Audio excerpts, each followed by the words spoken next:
Buenos días a todos y muchas gracias por asistir a este seminario.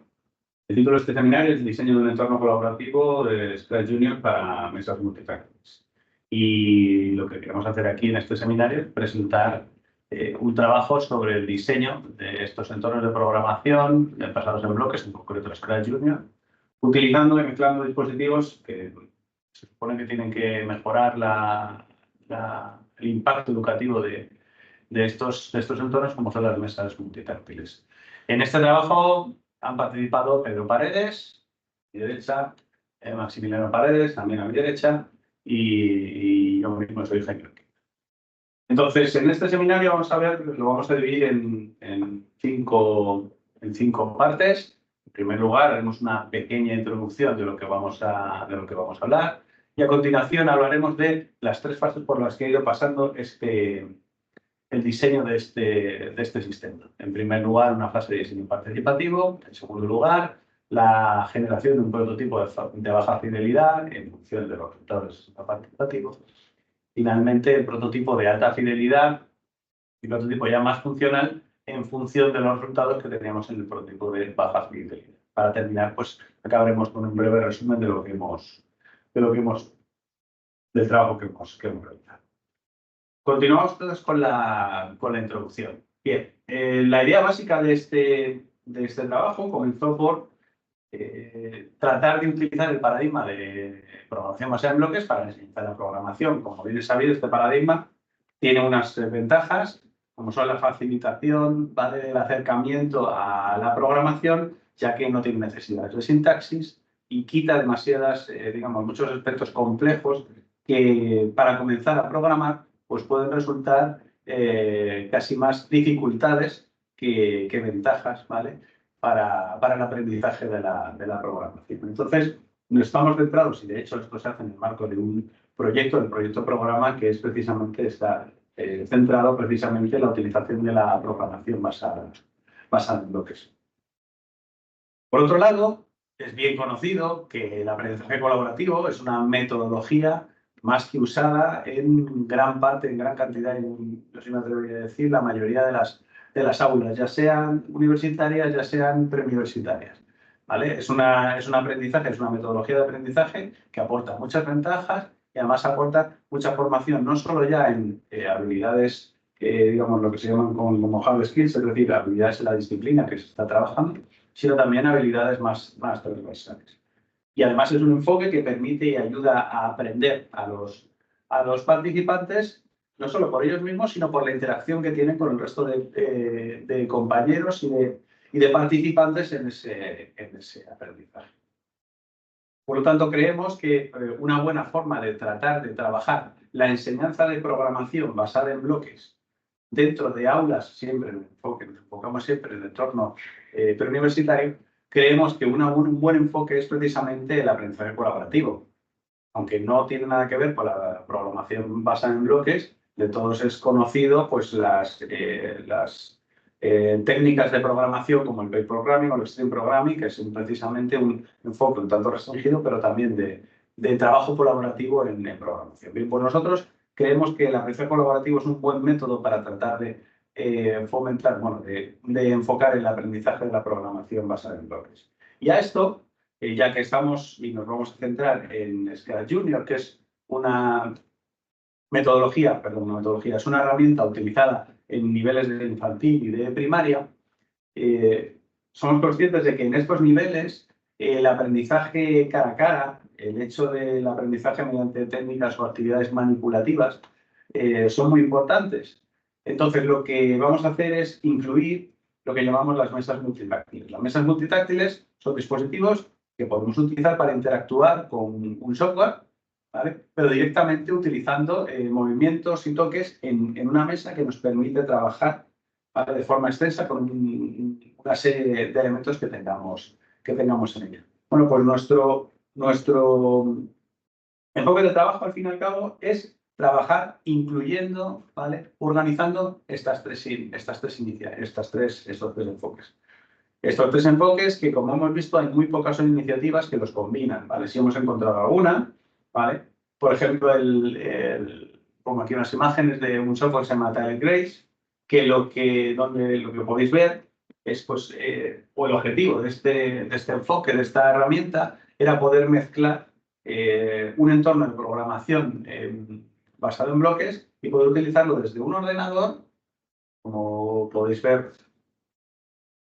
en esta parte de aquí, ¿vale? Como una tablet, como podéis ver en esta parte de aquí, como una mesa multitáctil, como podéis ver en esta parte, ¿vale? Aquí se ven las pistas de cómo se ve cuando estás en la mesa multitáctil o en la tablet, ¿vale? Aquí se ve en la mesa multitáctil como dos usuarios pueden estar colaborando en el mismo. Bien, esta es nuestra idea, ¿vale? Nuestra idea es combinar estos tres aspectos: aprendizaje basado en bloques, aprendizaje colaborativo y mesas multitáctiles. ¿Cómo comenzamos el diseño de esta aplicación? Bueno, pues el diseño de esta aplicación lo que se ha hecho es comenzarlo mediante un diseño participativo. La idea básica del diseño participativo es hacer una experiencia de codiseño donde podamos integrar tanto personas que tienen un cierto conocimiento más bien pedagógico como personas que tienen un cierto conocimiento tecnológico. Entonces, en esta experiencia de codiseño participativo, pues participamos. Por un lado, 4 profesores que lo que hacíamos era realmente guiar la sesión, ¿vale? Estábamos allí guiando la sesión. Por otro lado, tuvimos la participación de los diseñadores de la interfaz, y estos diseñadores eran 18 estudiantes de informática, en concreto de la asignatura de interacción persona-ordenador, ¿vale? Y por último, teníamos la colaboración también de expertos pedagogos, que son 5 estudiantes de educación infantil, ¿vale? Entonces, lo que hemos conseguido con estos aspectos es, o con estos participantes, es, digamos, concentrar diferentes conocimientos, diferentes habilidades que nos van a ser útiles a la hora de poder llegar a tener un diseño de esta aplicación lo más cercana posible a lo que van a ser los usuarios. Dado que este diseño es una etapa temprana en desarrollo, no hemos metido usuarios finales, como podrían ser pues niños, niñas de edades menores, ¿vale? De primaria o de infantil. De momento nos hemos quedado en diseñadores de interfaz y pedagogos. Los profesores estábamos ahí, los profesores estamos ahí para, sobre todo, guiar el proceso de diseño. Con estos integrantes creamos 5 grupos mixtos. Creamos 5 grupos mixtos donde la mayor parte eran diseñadores de interfaz y siempre había un experto pedagogo en cada uno de los grupos. De esta forma conseguimos que los diseñadores de interfaz entrevistaran y tuvieran a mano al experto pedagogo, aunque el experto pedagogo, como es toda sesión de codiseño, también tiene opinión igual de importante, ¿vale? Y con la misma, digamos, con la misma importancia en cuanto al resultado del diseño que se iba a realizar. La sesión de codiseño participativo duró 2 horas y lo que se hizo al final es obtener un conjunto de prototipos de bajo nivel, ¿vale? El resultado final son 5 prototipos de bajo nivel. Ahora explicará un poco su evaluación a continuación. Y para que tengamos una idea de cómo fue la sesión, pues esta es la sesión que tenemos. Bien, tenemos a un instructor aquí, otro aquí, ¿vale? De Max, nada ves por ahí. Efectivamente, el fotógrafo. Por otro lado, tenemos a los 5 grupos. Como veis, cada grupo pues, tenía un conjunto de mesas sobre el que trabajar, ¿vale? Y tenemos pues, a los estudiantes tanto de informática, interacción persona-ordenador, como de pedagogía. En cada mesa, como os decíamos, pues hay un grupo y por lo tanto hay un estudiante de pedagogía de grado de educación infantil y un conjunto, 3, 4 estudiantes, 5 de informática de interacción persona. Con este contexto, lo que conseguimos es generar 5 prototipos diferentes. Estos prototipos luego fueron presentados al resto de los grupos para que opinaran y para que pudieran enriquecer de alguna forma los diseños de prototipos que se habían obtenido. Y a continuación, pues lo que pasamos a ver es cómo generamos el prototipo de baja fidelidad en función de los resultados de esta sesión, que es lo que nos va a presentar a continuación. Gracias, Jaime. Como bien ha contado Jaime, en esta sesión de 2 horas se recogieron una serie de evidencias del trabajo que había realizado cada uno de los grupos. Entre ellas, la grabación de esa presentación que hicieron del prototipo a cada uno del resto de del resto de los grupos. El propio prototipo, como veis aquí, una serie de fotografías que se tomaron también. Y ya digo, la grabación del vídeo y el audio en la explicación de su prototipo. Como bien ha dicho Jaime, fueron 2 horas de sesión y la sensación que yo tengo es que se quedó un poco corto. Debería haber sido o una sesión más larga o alguna sesión más, porque de los 5 grupos que estaban trabajando, solo 4 lograron llegar a presentar un prototipo de baja fidelidad que nos diese pistas de qué era lo que querían hacer. Uno de ellos ni siquiera llegó a... Lo presentó de palabra, pero no hay fotografía del prototipo. Por otro lado, las indicaciones que les dimos a la hora de crearlo fueron pocas, porque no queríamos influenciar ni intoxicar la creación de este prototipo. Y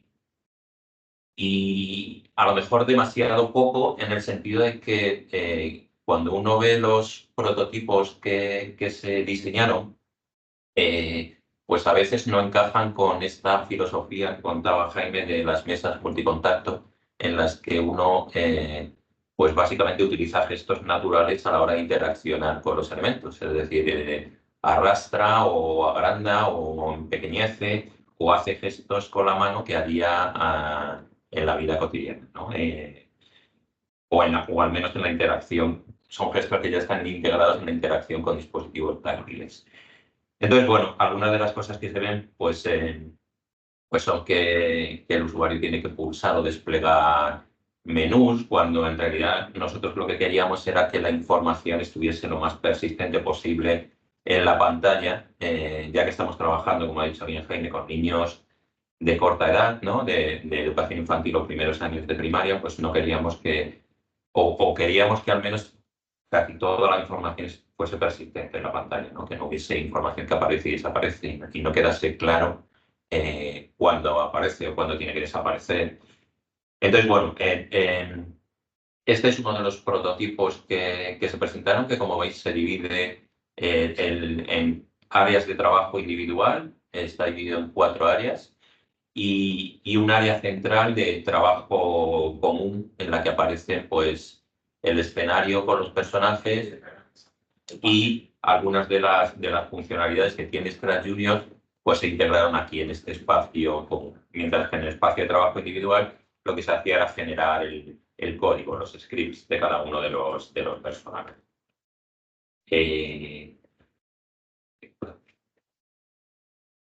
Vale, este es otro de los prototipos en el que no había un espacio de trabajo común, había 4 espacios de trabajo individual y el espacio común aparecía o desaparecía dependiendo del usuario, ¿no? De que quisiera acceder o no a ese espacio de trabajo común. Como veis, esta es una de las cosas que digo que igual no dimos suficiente información de cómo se interacciona habitualmente con una mesa multicontacto, porque los alumnos ponen ahí, ¿no? El equipo pone unas flechas para desplazar el personaje arriba, abajo, izquierda, derecha, cuando en realidad la interacción en este tipo de dispositivos es, bueno, pues hacer clic sobre el objeto con un dedo y arrastrarlo donde quieras, ¿no? No tiene mucho sentido esas flechas arriba, abajo, izquierda, derecha. Este es otro de los prototipos que nos mostraron y como veis parece más de trabajo individual, ¿no? Que de trabajo colaborativo. Entonces, bueno, esa es otra de las cuestiones que igual no hicimos suficiente énfasis al principio, ¿no? Que deberían ser varios usuarios trabajando al mismo tiempo, pero bueno, es un prototipo del que también pudimos obtener información y algunas ideas interesantes, ¿no? Sobre cómo organizar la información. Y este es otro en el que yo creo que lo más llamativo son esas esquinas con un más, y cuando pulsas pulsas sobre el más, pues se despliegan unos menús en forma de árbol que que puedes ir, bueno, pulsando en cada uno de esos alveolos o estas hojas del árbol y te va desplegando otros menús contextuales. Bueno, ideas interesantes, pero que no encajan demasiado bien con este concepto que teníamos nosotros de que la información debería estar en la pantalla lo más persistente posible. A raíz de estos 4 prototipos pudimos analizarlos, ver qué ventajas e inconvenientes tenían cada uno y bueno, adaptarlo al contexto que acaba de contar Jaime, ¿no? Una mesa multicontacto en la que hay varios usuarios alrededor de ella. Se nos ocurrió que debería haber un espacio de trabajo común en el centro en el que compartiésemos pues, el escenario con los fondos y con acciones como volver los personajes a la posición inicial, bueno, un poco similar a lo que podemos ver en Scratch Junior, sería esa zona de espacio común. Y una zona de espacio individual, ahí tenéis dividida en 4 usuarios, la tenéis dividida ahí en esos 4 usuarios, pero bueno, esa zona de espacio individual se podría adaptar al número de usuarios que hubiese alrededor de la mesa. Limitado a estos 4, porque creemos que más serían demasiados usuarios a la hora de trabajar, y además porque el espacio común tiene que tener una orientación, es decir, no podemos tener usuarios alrededor de toda la mesa, porque ese espacio común se vería al revés, ¿no? Si estuviésemos en aquella parte de la pantalla. Otra de las ideas que pudimos sacar es que cada vez que un usuario trabaje en su zona de usuario, en un script de un personaje y arrastre ese personaje a la zona común, pues el resto de usuarios deberían dar permiso, ¿no? Para llevar a cabo esos cambios. Entonces, bueno, ahí tenéis ese clic o esa X para aceptar o denegar el trabajo que ha podido hacer un usuario en la zona individual y que ha arrastrado a la zona común. Entonces, al resto de usuarios lo que les salta es un mensaje diciendo si aceptan o deniegan los cambios que ha propuesto alguno del resto de los usuarios. Entendemos que esta interacción, cuando llevemos a cabo un experimento con usuarios finales, se producirá de viva voz, ¿no? Pero bueno, aún así queríamos implementar un mecanismo para que esto saltase en la zona de trabajo individual a cada uno de los usuarios.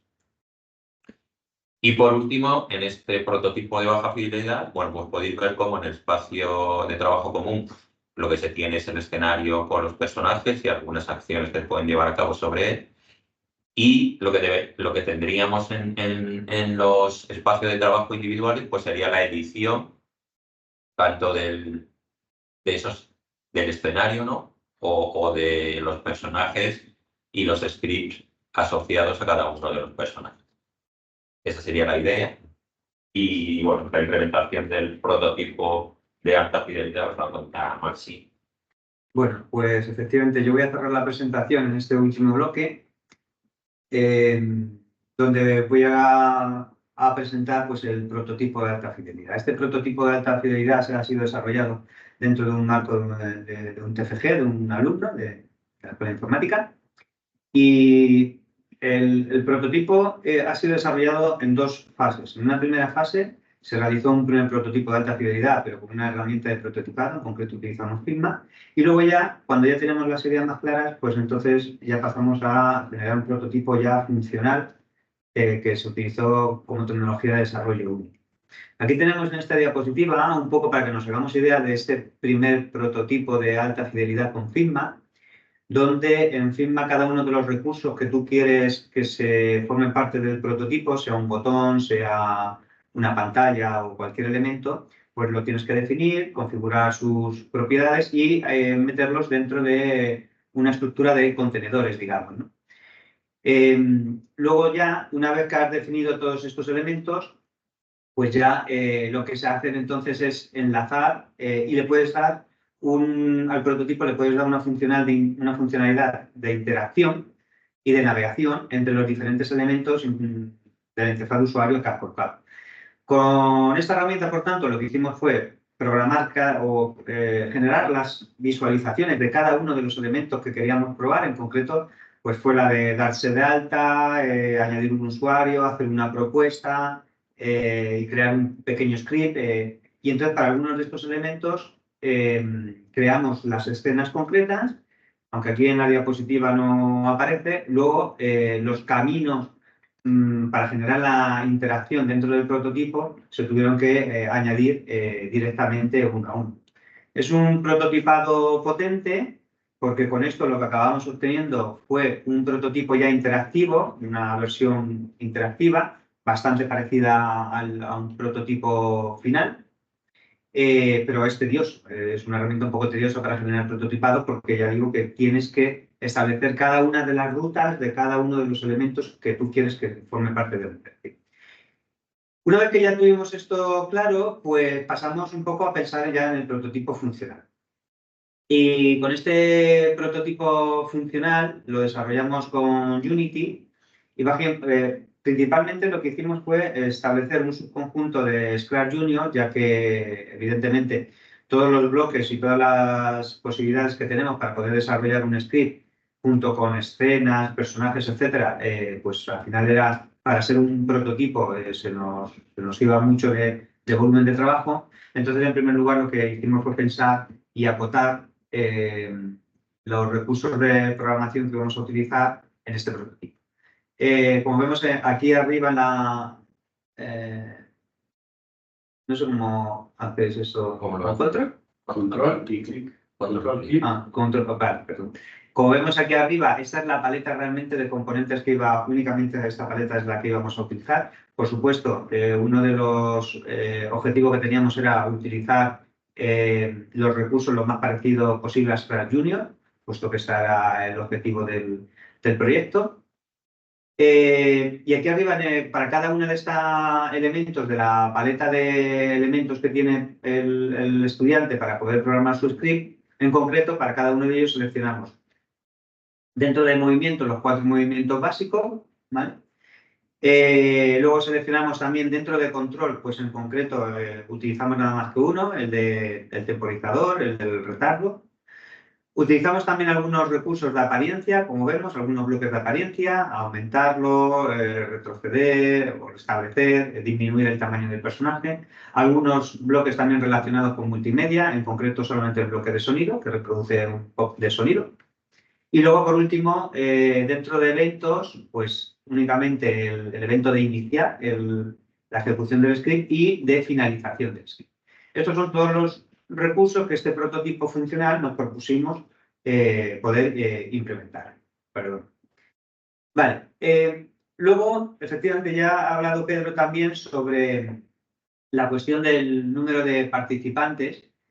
Bueno, pues hay algunos trabajos que depende evidentemente del contexto en el que se desarrolla la actividad colaborativa. El número de participantes que formen un grupo puede ser de diferente número, pero algunos estudios indican que en un contexto en el que nos situamos nosotros, que es una interacción localizada, interacción cara a cara, pues un volumen de entre 3, 5 o 6 participantes máximo es lo recomendado. Por eso nosotros fijamos 4 estudiantes en concreto, 4 usuarios, con lo cual el prototipo lo primero que hacía era en la pantalla de bienvenida poder generar con el simbolito de aquí de más, como mínimo evidentemente un usuario tiene que formar el grupo, y añadir los miembros hasta 4 miembros posibles que formasen el grupo. Y una vez que ya se establece el grupo de trabajo, pues entonces aparece la pantalla principal del prototipo. En esta pantalla principal, como ya se ha indicado, pues seguimos manteniendo un poco la estructura de los espacios individuales para cada uno de los personajes. Estos espacios individuales se reajustan automáticamente según el número de participantes que formen el grupo. Incluso dentro de la propia sesión, aquí se puede añadir o se puede eliminar algún participante más dentro del grupo. Y cada vez que se añade, estas dimensiones de los espacios virtuales, de los espacios individuales se ajustan automáticamente, ¿vale? En este caso tenemos la captura de la pantalla, a ver, perdón que me he equivocado, aquí está la diapositiva. La captura de la pantalla está para 3 estudiantes, para 3 usuarios. Y los espacios personales o espacios individuales de trabajo se organizaron de tal forma que, por un lado, teníamos la paleta de los controles que podía utilizar para programarlo y por otro lado, los personajes, tenía una paleta de 3 personajes para tocar con ellos sobre el dedo directamente, o bien poder añadir nuevos personajes dentro de una galería también limitada. Y luego, esto es el espacio individual, y luego el espacio colaborativo era un espacio que se mantiene fijo, visible durante toda la sesión, la herramienta se lo mantiene, donde dispone bueno, pues una serie de recursos sobre el tema de escena, ejecución del programa, etcétera, que ahora comentaré más. Bueno, pues en esta pantalla de inicio de trabajo es donde los usuarios empiezan evidentemente a formar de manera individual, teniendo en cuenta que tienen una colaboración cara a cara, ¿vale? Con lo cual la comunicación entre ellos es fluida, pero de manera individual cada uno de ellos puede empezar a construir sus propios scripts dentro de sus espacios individuales. Una vez que algún estudiante ya considera que tiene una propuesta adecuada para la tarea de trabajo, propuesta por el profesor, entonces con el gesto de seleccionar y arrastrar hacia la zona colaborativa, hacia la zona del espacio grupal, se desplaza el programa. Y en ese momento, realmente lo que está haciendo la herramienta es hacer una propuesta de uno de los usuarios al resto de los miembros del equipo, hacer una propuesta de un script de uno de los participantes. Esto se traduce en que efectivamente la gestión de la colaboración y del proceso de difusión no es muy fuerte, porque como es una difusión, es un proceso face to face, no es necesario gestionar esto, pero sí al menos gestionar como mínimo las propuestas, y por tanto decidimos que al menos la propuesta de un script se debería ser consensuada y aceptada por todos los miembros, con lo cual, en este caso, el participante que está de color verde, todos los participantes se dan una codificación de colores, el participante de color verde ha propuesto una contribución y esa contribución tiene que ser aceptada por los otros 2 participantes, aceptándola o rechazándola.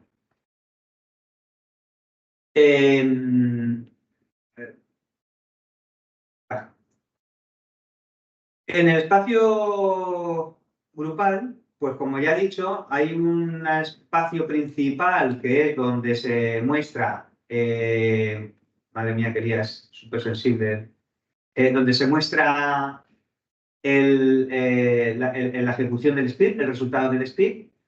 Luego tenemos, digamos, como 2 secciones. Por un lado, una sección para manejar lo que son las escenas, definirlas. No puede, el prototipo acota la posibilidad de poder modificar el diseño de las escenas, pero sí que proporciona una galería de escenas típicas dentro de Splash Junior, donde las puede seleccionar y los puede cambiar. Eso es en el espacio grupal. Y luego, por último, hay aquí una serie de controles para poder manejar la ejecución del programa. Bueno, en este caso, el acceso a las escenas puede ser, como ya digo, con un acceso inmediato, donde aquí se proporcionan los 3 últimos escenas que se han utilizado para tocar directamente sobre ellos, o bien, si quieres ya una escena diferente, pues accediendo a este botón de aquí, te muestra la galería de escena que ocupa el espacio central de trabajo hasta que es seleccionado o bien es eliminado con ese pop-up, es eliminado y vuelve otra vez a generarse el espacio. En cualquier caso, una vez que el usuario, uno de los participantes, ha propuesto un script, ese script uno de los participantes puede cogerlo y llevárselo a su espacio individual, como vemos aquí en el paso 2, se lo lleva a su espacio individual, y en el espacio individual puede realizar algún cambio, hacer las modificaciones o hacer propuestas sobre ese script en concreto que ha hecho otro participante suyo, ¿vale? Como vemos aquí, por ejemplo, este miembro de aquí, el alumno 1, pues ha modificado, y ahora, una vez que ya ha modificado, puede volver otra vez a arrastrar con el gesto de arrastrar, seleccionándole y arrastrar con el dedo a la zona central, el espacio colaborativo central, vuelve otra vez el script a estar en la zona central. Cuando un script es, como siempre, es propuesto, aunque sea una modificación, es propuesta a la zona central, el resto de los miembros tienen que aceptar esa propuesta nueva y ya entonces se puede probar y se puede ejecutar. Cuando se arrastra un script a la zona central, evidentemente no tiene mucho sentido que en la zona central aparezca el script, sino que lo que aparece es el personaje y está todo dispuesto para que pueda ejecutarse. Una vez más, desde luego, el propio autor originario del script lo puede arrastrar y se lo puede llevar y seguir modificando y hacer cambios uno u otro, cualquiera de los miembros. Adicionalmente, el usuario puede, o los miembros del grupo pueden trabajar también con paralelismo. Aquí vemos en esta diapositiva, por ejemplo, donde este usuario de aquí pues tiene dos programas que están ejecutándolo, que lo está diseñando, dos propuestas que puede tener y puede arrastrar esas dos propuestas y ejecutarlas mediante estos botones de aquí, ejecutarlas, ¿vale? El botón de la banderita, pues como es en Scratch Junior, comienza la ejecución y el personaje hace lo que se ha programado en el script y desde el momento en el que está en el punto en el que se encuentra el script en ejecución, y este otro botoncito de aquí lo que hace es restaurar la ejecución y poner en el punto inicial de ejecución el script. Se pueden arrastrar, por tanto, se pueden diseñar varios scripts, arrastrarlos, ejecutarlos paralelamente, etc. Luego, también cada uno de los espacios personales, como vemos aquí, tiene un cubito de la basura, bueno, pues para que los usuarios puedan arrastrar y eliminar partes de los bloques que consideran en un momento dado que no son apropiados y que no lo necesitan. En lugar de arrastrarlos y llevarlos otra vez a la paleta y hacerlos desaparecer, como en otras opciones, aquí se decidió en concreto que se especificaba de manera concreta un icono en la interfaz de usuario para poder deshacer, poder eliminar los recursos que no son necesarios. Bueno, finalmente, con esto, el prototipo que acabamos obteniendo, este prototipo funcional, si lo clasificamos dentro de la taxonomía de Johansen, pues en concreto tenemos un prototipo de interacción cara a cara. Interacción a cara a cara porque por un lado tenemos una interacción que está dentro del mismo lugar, todos los miembros del grupo colaborativo van a estar trabajando con la pantalla, con la mesa táctil, con lo cual están situados, están localizados conjuntamente, están colocalizados. Y por otro lado, también en el mismo tiempo, porque bueno, este es una de las características de la colaboración que quisimos dotar, ¿vale? Hacer una colaboración en el tiempo. Por lo cual, al final, el tipo de producto que acabamos obteniendo pues, es un tipo de software. Dentro de los tipos de software de CSCW lo podemos clasificar como un software de interacción cara. Bueno, y con esto cierro un poco el tercer bloque a modo de resumen, pues algunos comentarios, ¿vale? Bueno, en primer lugar, pues como ya comentábamos, hemos querido trabajar en un entorno para Scratch Junior, en un entorno colaborativo, y la otra premisa era que fuese como una mesa multitáctil, pues para facilitar la interacción. Recordemos que al final el usuario destinatario del producto son niños, entonces la interacción con la mesa multitáctil facilita mucho la interacción a ser táctil y a ser un tamaño suficientemente grande para que ellos puedan manejar. Hicimos un proceso de codiseño donde al final hemos obtenido dos tipos de productos. Por un lado, un prototipo de baja fidelidad, donde desde ese proceso de codiseño, básicamente, el objetivo no era obtener el producto de baja fidelidad final que buscábamos, lógicamente, pero sí poder captar las premisas o las ideas principales que tenían desde el punto de vista de interacción, que por eso participaron estudiantes de informática, y desde el punto de vista de la didáctica, de la pedagogía, del aprendizaje de la programación, que por eso también participaron estudiantes de educación. Este producto último que os acabamos de enseñar, el prototipo final de alta fidelidad que os acabamos de enseñar, se ha realizado una evaluación heurística, todavía está mucho por cuatro expertos. Aún está todavía por analizar en profundidad los resultados de esta primera evaluación heurística, pero bueno, sí que ya hemos identificado algunas cuestiones. En primer lugar, hemos identificado que, claro, en el papel todo es bonito y todo está bien, en Figma todo está bien, pero cuando te lo llevas a la mesa multitáctil, hemos visto que tenemos problemas a la hora, por ejemplo, de simular el encaje de los bloques. En Scratch Junior, cuando acercas un bloque a otro bloque, pues se encaja de manera automática. Nosotros también hemos querido dar ese efecto y, bueno, hemos visto que al final eso produce un desajuste. En algunas ocasiones sí que encaja bien, pero otras veces cuando estás arrastrando un bloque y pasa cerca de otro bloque, se encaja a lo mejor cuando el objetivo del usuario no es encajarlo, sino arrastrarlo y moverlo de un sitio a otro sitio, ¿no? También a la hora de hacer la selección con el touch en bloque también es un poco complicado. Cuando se toca en la mesa táctil, cuando haces un toque y dejas el dedo, hace una pequeña selección, que además se visualiza como una forma de círculo transparente, para que lo perciba el usuario de que has tocado y de que está seleccionado, pero si sigues pulsando el dedo, sigues manteniendo el dedo y apretando el dedo, entonces ya cambia a forma de cuadradito transparente, indicando que haces una selección como una especie de un doble clic o de un clic con el botón de la derecha.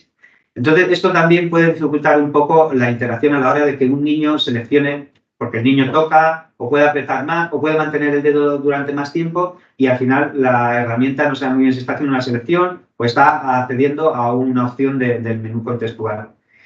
Y luego también restringir el paso de las propuestas.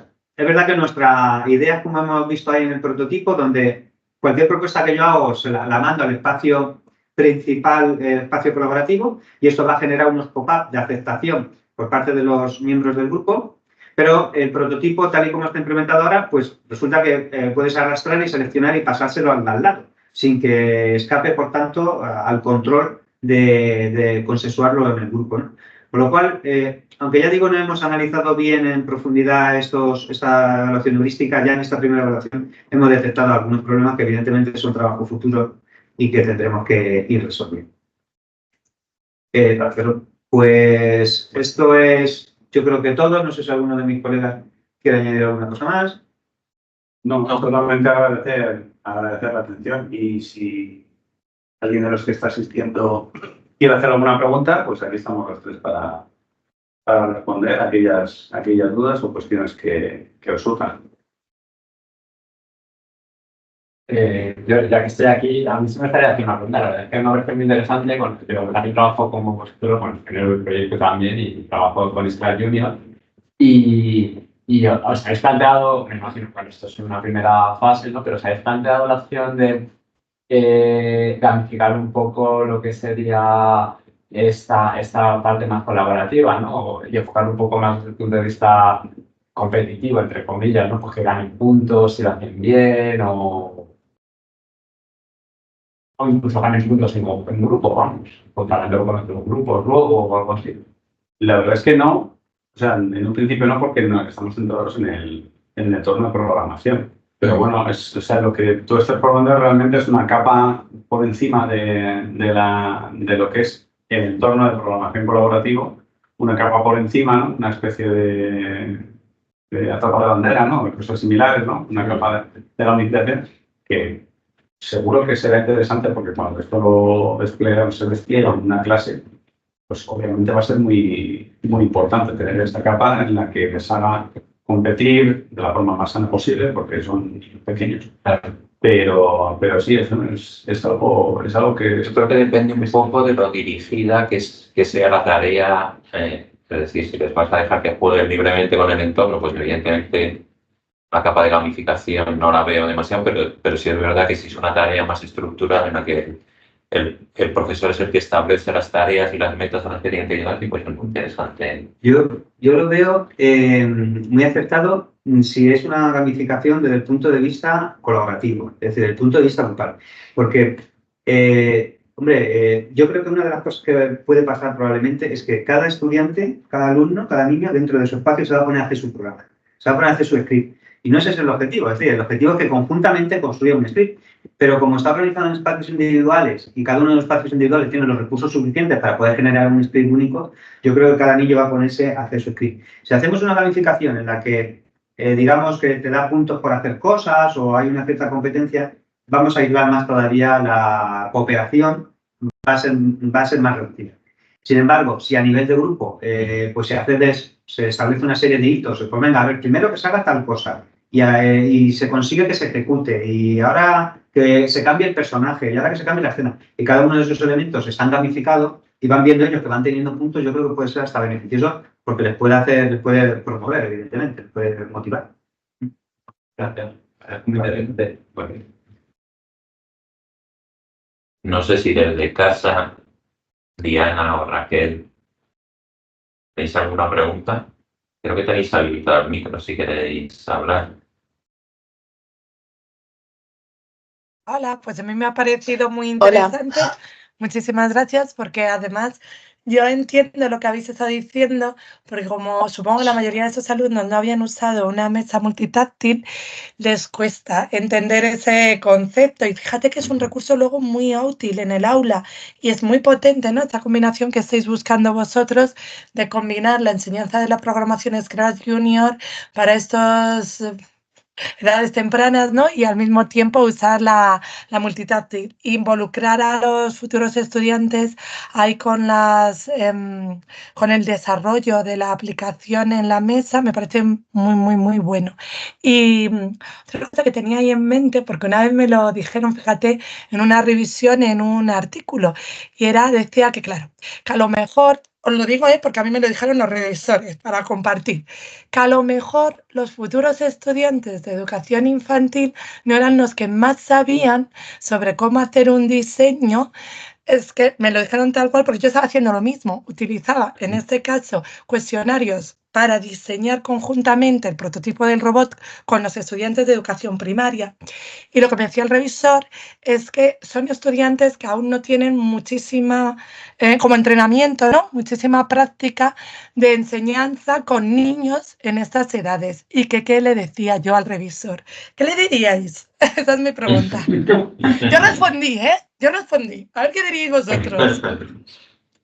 Me la aceptaron, bueno, ¿eh? yo creo que despertáis que tienen las alumnas, iba a decir, las alumnas y los alumnos de educación infantil, es sobre todo el uso de la herramienta. Es decir, que los alumnos del grado de informática pues no habían utilizado nunca Scratch Junior, a lo mejor Scratch lo habían usado alguna vez en el instituto, pero Scratch Junior no. Entonces, yo creo que esa información les vino muy bien a la hora de diseñar. Igual la parte pedagógica de cómo se enseña a los niños, pues es verdad que todavía no la tienen muy adquirida, ¿no? Han visto la parte más teórica que les damos en la asignatura, pero la práctica no, evidentemente no han ido al colegio, ¿no? O a la escuela de educación infantil a llevarlo a cabo, pero bueno, eso yo creo que en una segunda iteración con profesores o con expertos en pedagogía, o nosotros mismos, ¿no? Que sí que hemos hecho experiencias de educación, sí que podremos aportar esa parte más pedagógica. Yo lo que creo con respecto al revisor, no estoy totalmente de acuerdo con él. O sea, evidentemente el público objetivo de esto serían los profesores que están en el aula, ¿vale? Que son los que más experiencia tienen desde el punto de vista didáctico, pero ¿tienen experiencia desde el punto de vista didáctico de la enseñanza de la programación de bloques? Pues es que hasta casi, yo creo que los alumnos nuestros que en el grado en los que tú utilizaste, en el grado con el que trabajaste de educación, probablemente esos alumnos, si ya vieron las asignaturas del TIC, ¿vale? Seguro que tienen a lo mejor más experiencia y conocen mejor Scratch o Scratch Junior que si te vas a un colegio por ahí y coges profesores que llevan 15 años dando docencia. Entonces, quizás que no es los alumnos de educación no sean a lo mejor los expertos más apropiados. Bueno, habría que mirarlo con detenimiento porque sí que ya son expertos, ya que tienen una serie de... conocen la herramienta, cosa que otros profesores no lo conocen, y tienen, bueno, pues están dentro del contexto de la educación, dentro de ese entorno, ¿no? Que cierta experiencia tiene. Evidentemente, no van a aportar lo mismo que un profesor que lleve 10 años enseñando Scratch a sus niños, obviamente. Pero a mí no me parece que sea un público tan desacertado el utilizarlo para este tipo de experiencias, ¿eh, Diana? De hecho, yo creo que complementan muy bien a los conocimientos de diseño de interfaz que tienen los participantes informáticos. Entonces, los participantes informáticos sí pueden hacer diseños de interfaces que sean lo más usables posibles, centradas en el usuario, pero al fin y al cabo, la parte pedagógica y educativa no lo tienen en ningún aspecto. Y eso es lo que aportan los estudiantes los estudiantes de infantil. Esta parte pedagógica en cuanto a cómo se diseñan las tareas, cómo el niño, el estudiante va a poder utilizar ese entorno, y eso es algo que es lo que queríamos integrando, digamos, a estos usuarios, a estos participantes en el diseño participativo. Espero que te hayamos contestado bien. Sí, se nota que somos del mismo grupo porque tenemos los 3 argumentos. Os estaba escuchando y digo, wow, tic, tic, tic. Justo, las 3 cosas. Además, incluso les explicamos que dentro de la asignatura se enseña programación durante un mes. Es decir, ¿cómo vas a poder enseñar aquello que ni siquiera... Es que los que están en activo ni siquiera tienen esos conocimientos. Entonces, realmente es un perfil muy completo, o sea, realmente. Entonces, no, lo acepto. Pues muy interesante. Muchísimas gracias. Hola, pues a mí me ha encantado, lo he visto entrecortado, porque primero ha entrado mi hija, después he salido, después yo. Bueno, pero me gusta mucho este prototipo que habéis validado y cuando habéis dicho, es que no sé, no me he enterado bien si era por grupos, ¿es para que trabajen por grupos o individual?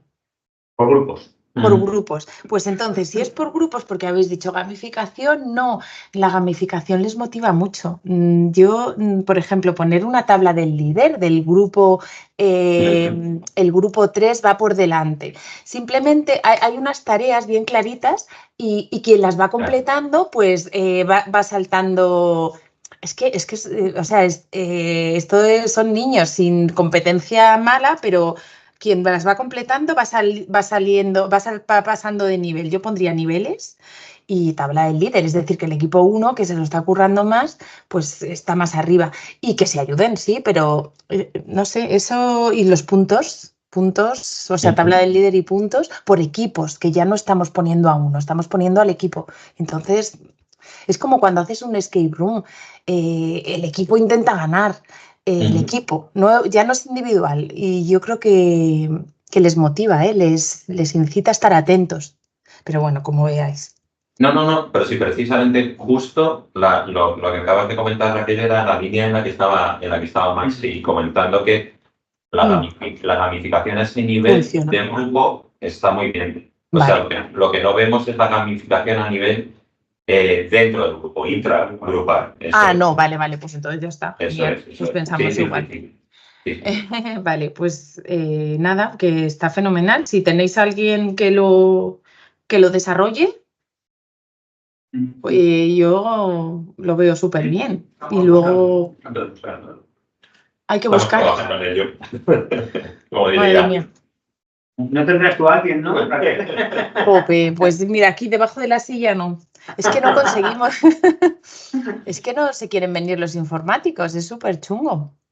Bueno, habrá que ofrecerles cosas interesantes. Muy bien, pues muchas gracias a todos. Muchas gracias a todos por vuestra asistencia, por vuestra atención y por vuestra paciencia.